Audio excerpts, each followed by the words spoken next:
اور اب کچھ خبریں تجارتی دنیا سے۔ ملک میں مہنگائی کا ریکارڈ ٹوٹ گیا، مجموعی شرح 41.90% تک پہنچ گئی۔ ایک ہفتے کے دوران 25 اشیاء ضروریہ کی قیمتوں میں مزید اضافہ ہو گیا۔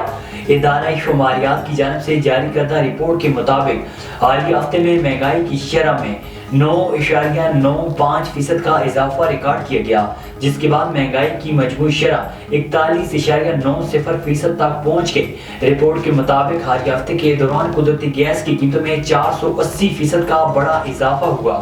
گیس چارجز کی قیمت 295 MMBTU سے بڑھ کر 1711 MMBTU ہو گئی۔ اسٹیٹ بینک آف پاکستان نے اسٹریٹجک پلان SBP ویژن 2028 جاری کر دیا۔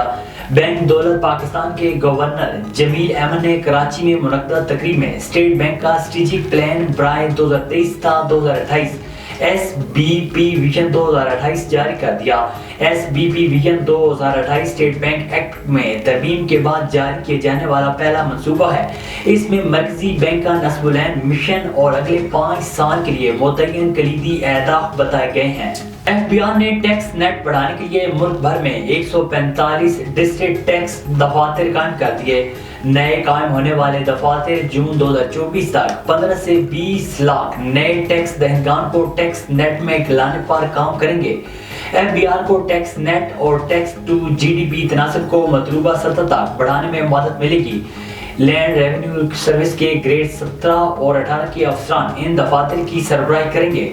ان دفاتر کے قیام سے تمام ممکنہ ٹیکس دہندگان کو ٹیکس نیٹ میں لانے کی راہ ہموار ہوگی۔